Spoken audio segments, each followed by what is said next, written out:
All right, welcome everyone to the new Forecast Contest webinar series. My name is David Margolin and I'm today's host. We're very excited to introduce today's guest speaker. You can see on the screen there, Dave D'Arcangelo. Dave has been a frequent guest, of the Forecast Contest for those who participate. Dave has 20 plus years under his belt in the private sector, most in commodities, and Dave is currently the senior meteorologist at Susquehanna Energy Products, LLC. In today's webinar, Dave will talk about the impacts of weather and climate on the natural gas market. And with all the market action and crazy weather we've had just in this past winter, I think it's going to be exciting to hear what Dave has to say. Since this is our first time, in terms of the format, we're going to ask that all the audience members remain on mute, but we encourage you to submit your questions via the Zoom chat, and we will try to get to as many of the questions as we can before the end of the webinar. Without further ado, I'm going to hand it over to Dave. Thanks, Dave. Appreciate the intro and welcome everyone, and glad everyone can join us this morning, and glad to have an opportunity to chat about natural gas and weather and how the weather across North America and Western Europe impacts the natural gas markets. So Dave is going to give me permission to share my screen here, and we'll kick this off. You should be able to share now, Dave.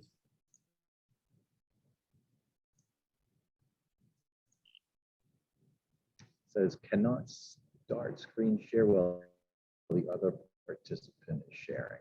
Oh. Yeah, Dave, you need to stop sharing your screen so he can, yeah.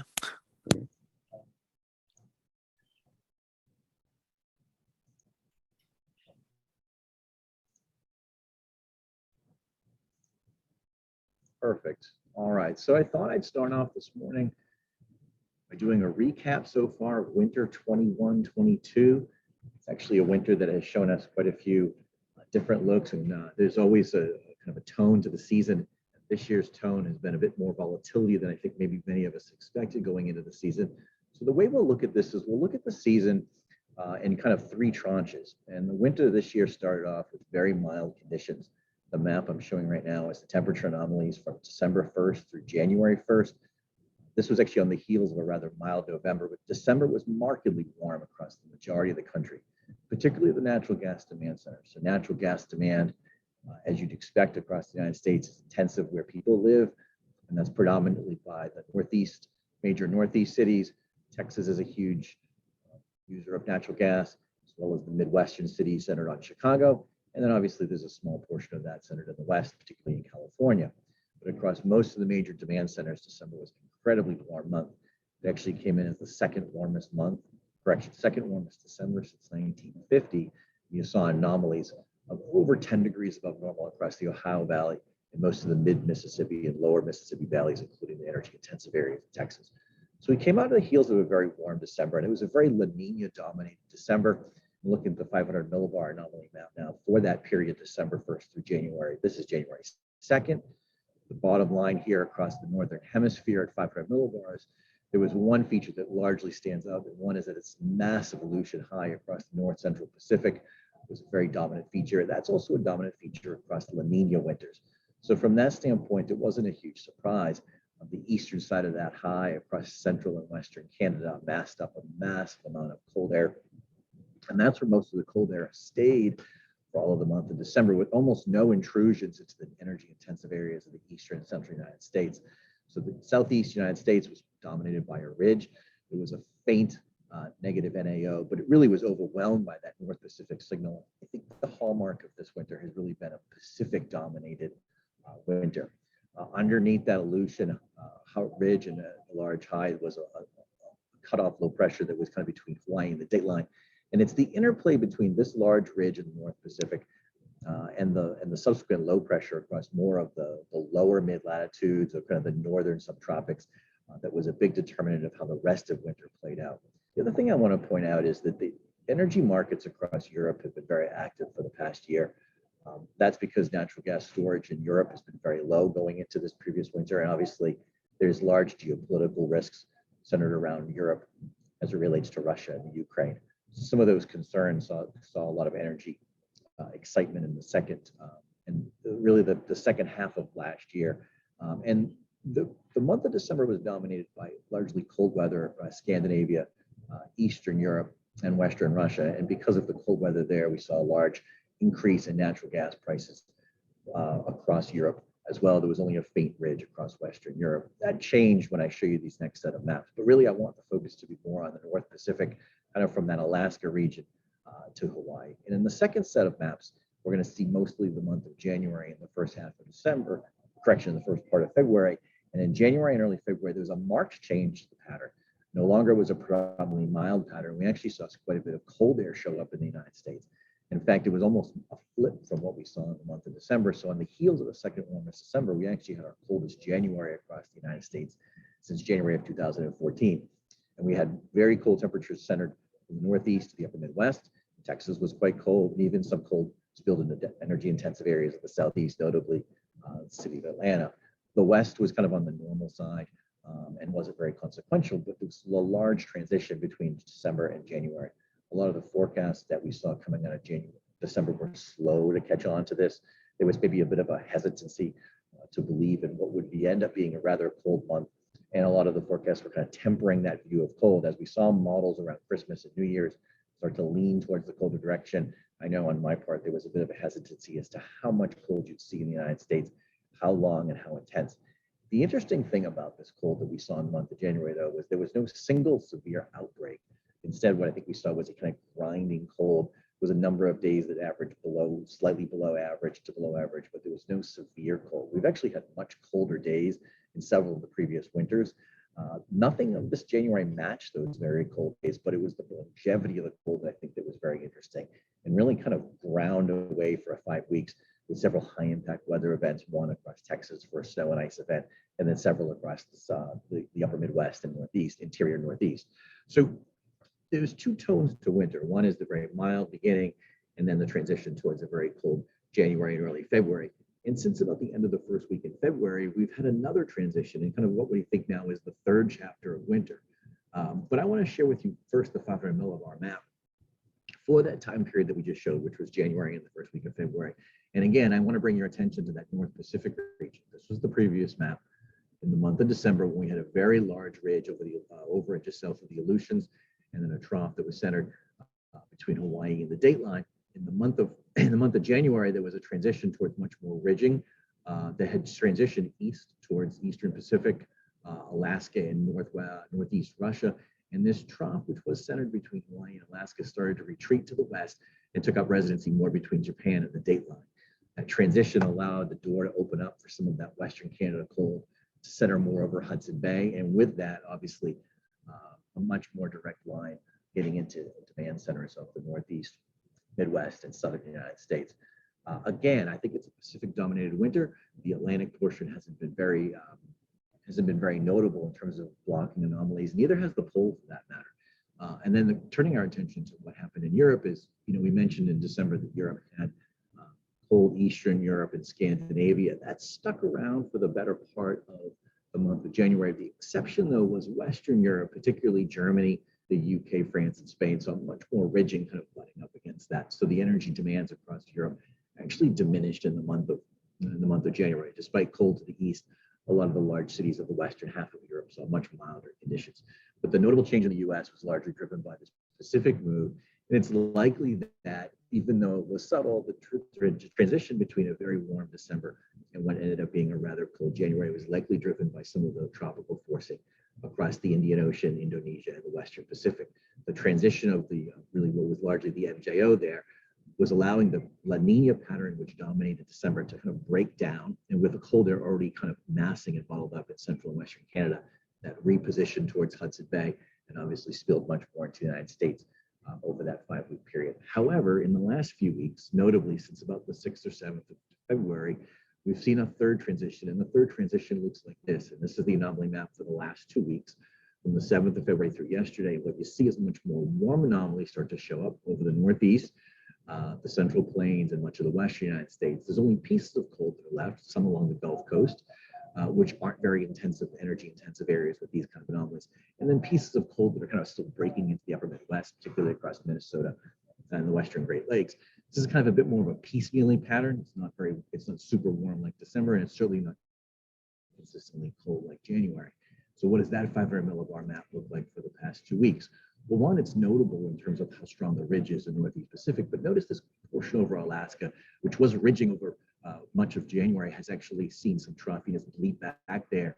And as cold kind of continues to peel back at times into Northwest Canada, Alaska, takes away from the incentive for cold to kind of plunge into the United States.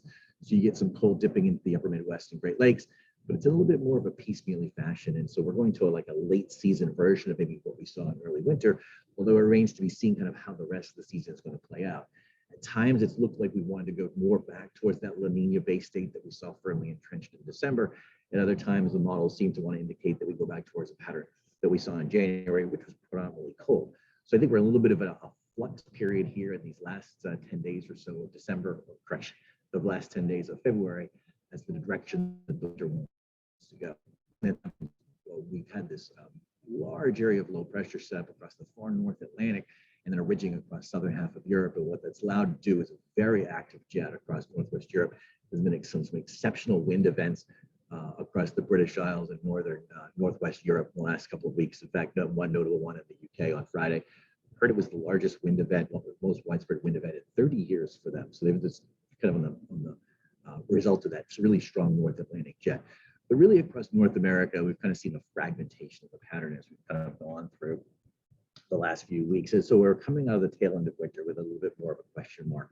But it's been a challenging winter. And I think this third chapter, or maybe third into fourth chapter of winter, is kind of yet to be written. And that's some of the challenges that we face in the energy commodities world, is to forecast kind of what it's like going forward. So I always think that weather forecast is kind of in three tranches. One is to describe what happened, which we've done.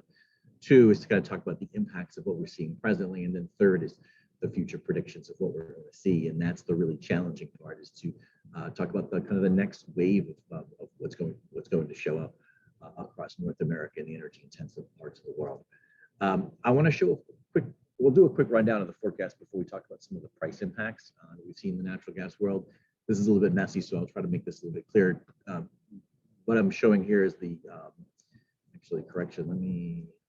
this is courtesy of CWG. I know Matt Rogers is sometimes on the call, and so they're a vendor of ours, and so we see a lot of the weather data from them. This is the GFS Ensembles 500 millibar map for day 10, which is now going into, it's actually Thursday evening, March 3rd.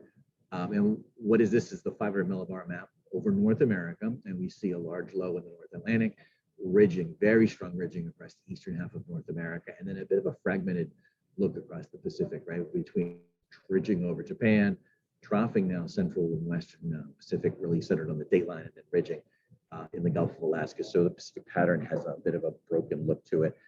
There's been some indications that some of the La Nina fingerprints of winter want to come back. And at day 10, which is now the end of next week, we're seeing that with the ridging showing up much more in the eastern half of the country. That's the GFS model, GFS ensemble. I'm going to show the European ensembles right now. This is the European for the same period, which is Thursday, March 3rd. And it's the same kind of look, right? A large ridge over eastern North America, a little bit more ridging on the Alaska side, and that's helping kind of still dive cold into kind of the south central part of Canada. In the Europeans' case, it wants to park more of a low in the northern Rockies and the interior West, as because of this fragmented pattern, likely in the Pacific complex. But in a Pacific-driven winter, if we keep looking in that direction, I think it's sharing with us. I think that we're wanting to see more warm signs, but it's nothing clear cut, and the models have been rather indecisive the last few weeks. I'd like to show, Dave, I'm going to let you take over for 1 minute, because I'd like to transition and go to a different screen if I could and talk about prices. Can we do that? Sure, you got it. Just give me 1 second.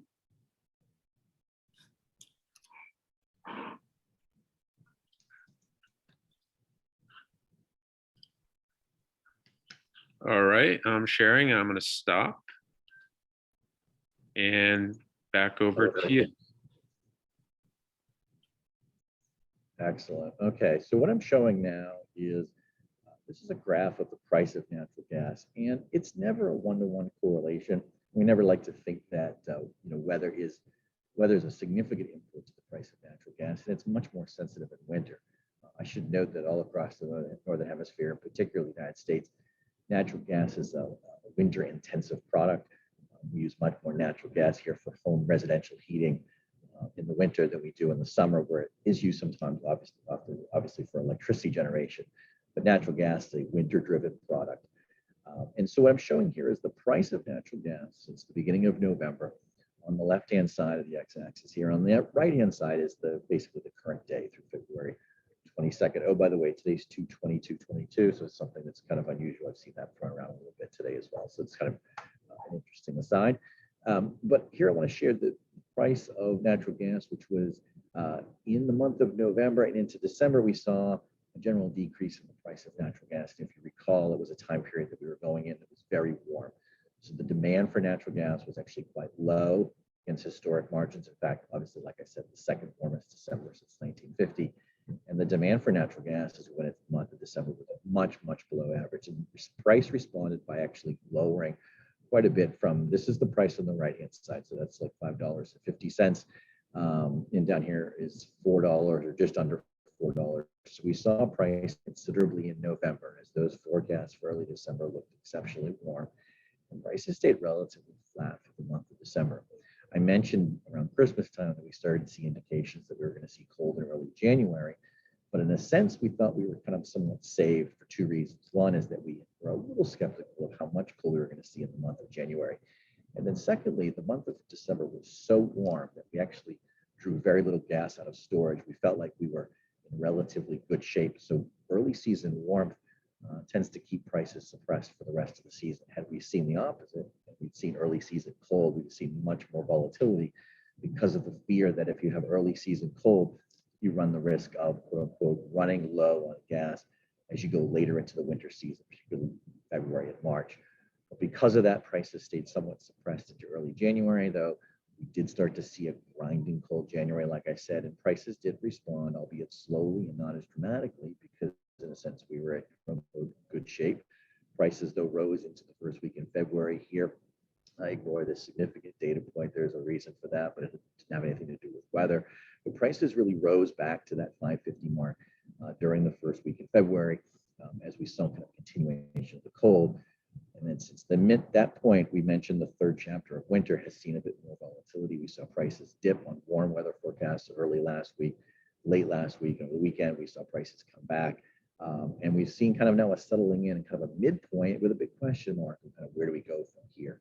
Of course, we're nearing the end of winter. Impacts on weather towards natural gas is much lower in, say, the month of March than it would be, say, in January or early February. So the impact on weather is much more muted, but we still have a large question mark. It's kind of where do we go from here? But in a sense, in a broad way, to kind of a first order, the prices actually responded quite well to what weather has done this year.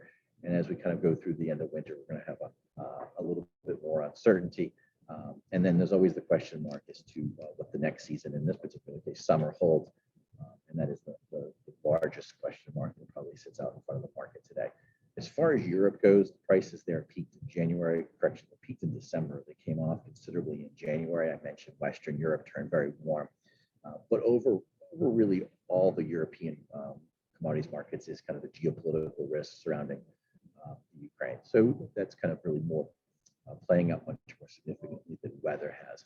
The United States has followed weather and price much more closely. Dave, did you have any questions, or has any questions showed up in the chat this morning? Yeah, actually, if I could interject one or two questions. Sure. The first question's on this screen. I think you brought up an interesting point about that. You know, we did see some significant volatility late in the season, but could have been more.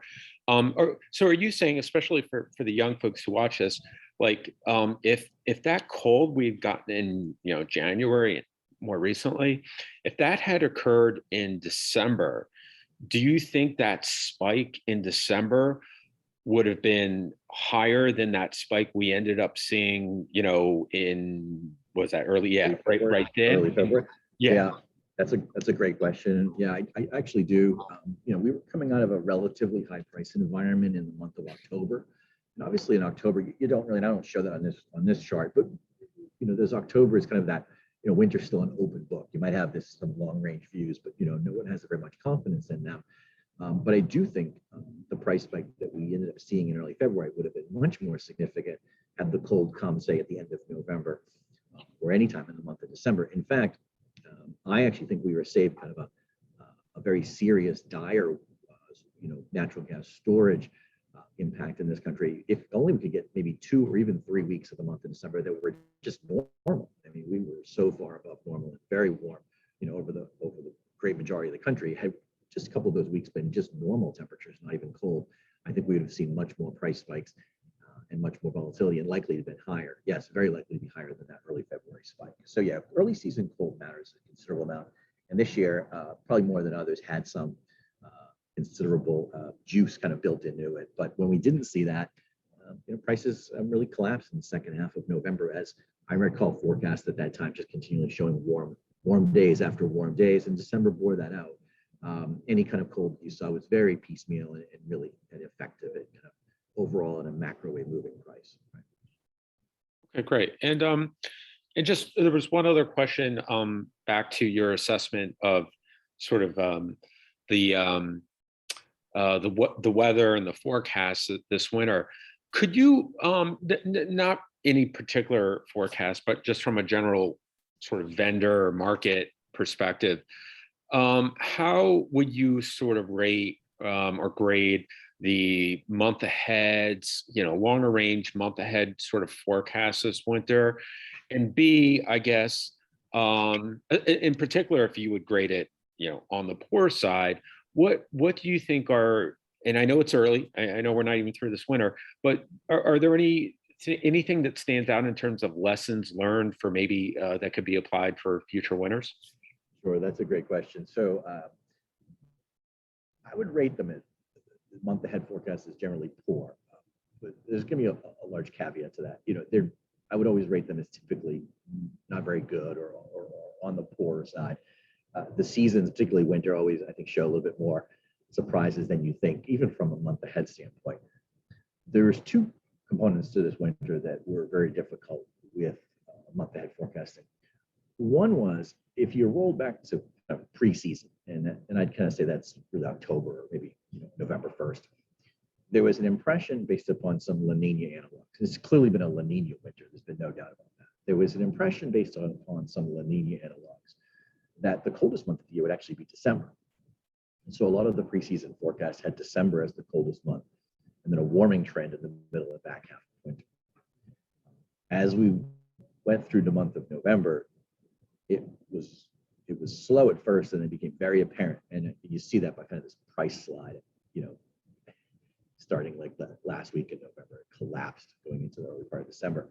It was apparent that December was not going to work out to be that way. And then when December became so warm and so persistent, forecasts were slow, or at least slower, to kind of catch up to how long and how prolonged the warmth was going to be. Unfortunately, in weather, there's a human element to this, and one is that predictions have this huge human element. And the human element was that if December belied most of the forecast or did not follow what we thought the preseason was going to look like, does that throw into chaos what the rest of winter was going to look like? In kind, January forecasts began to become warmer. So as you went through the month of December and day after day of above normal temperatures continued, January forecasts tended to kind of come down as well. And we saw, when I say come down, I mean lowered in terms of number of HTTs. So that's a warmer trend. So January forecast then moved in what ended up being the wrong direction. So we kind of compounded one error with another. And then over the course of the month of January, it was slow at first and then quicker to realize that January was going to be a fairly significantly cold month. And that was despite no severe cold outbreaks. But one of the challenges of month ahead or any kind of long range forecasting that goes out beyond or near the end or beyond of model space is that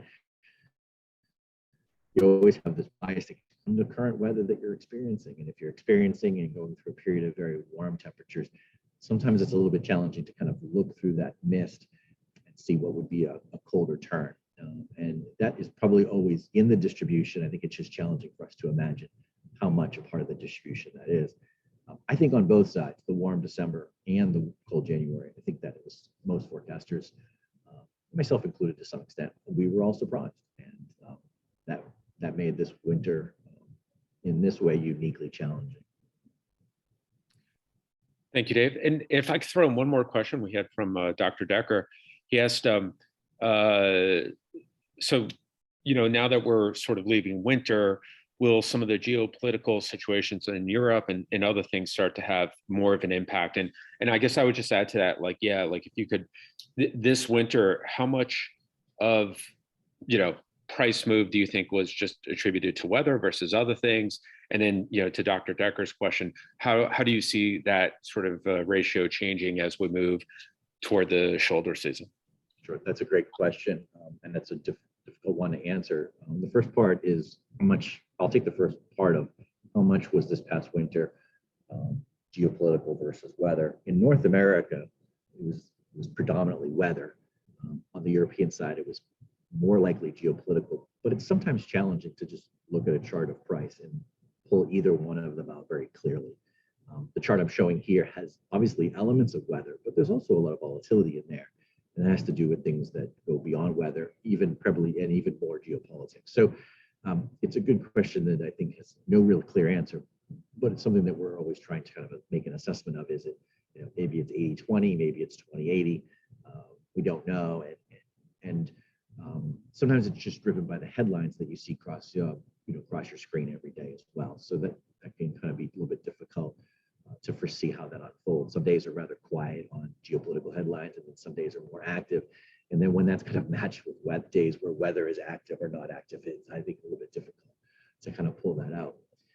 Going forward, it's likely that geopolitical risk, even if the Ukraine situation simmers down, so to speak, it's likely that it'll stay with us. In fact, it may actually become a little bit more apparent from a pricing standpoint. And the reason I say that is in the springtime, just like in the fall, but in the springtime, we actually see very low correlations between weather and energy demand. It actually is a very long period through the month of April, May, and even into early June, where weather plays really little to no impact. I mean, if it's extremely hot or extremely cold in one region or another, that can play a regional impact. But on a national level, it's unusual to see, the fingerprints of weather and price during the springtime. So maybe geopolitical risk take an outsized risk for a little while until we get to summer, and or the geopolitical risks calm down.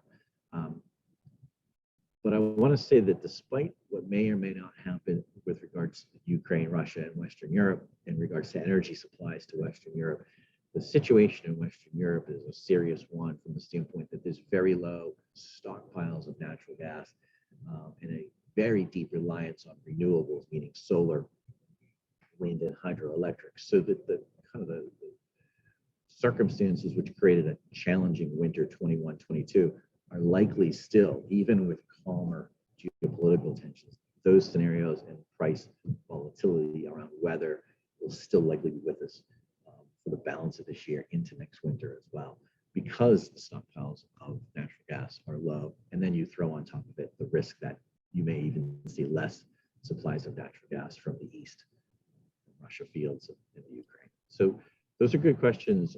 The first one is difficult to answer, though, as to how much you see price and weather and what the fingerprints of that looks like on the charts. All right, great, Dave. Believe it or not, unfortunately, I think we're just about out of time.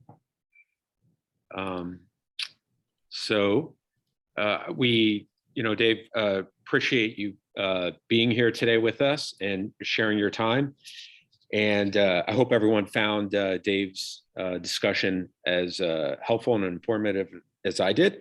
And hopefully, Dave, we can have you back soon to talk about more weather-related and market-related topics. How's that sound? Thanks, Dave. Appreciate it. I really enjoy it. Thank you. Joy. Excellent. And for folks who would like to talk further with Dave, or perhaps even solicit career advice, Dave's also volunteers his time on knowledgeexchange.com. Encourage you to check it out. And while you're on knowledgeexchange.com, you'll also find a lot of other great mentors in the private sector available to help and share their knowledge. Finally, we will be sharing again our video on the YouTube channel, and you can find that link in the MailChimp that we sent out, and we're going to send out another MailChimp here in the next week. So thank you for everyone joining. Dave, appreciate it again. and we'll talk with everyone soon.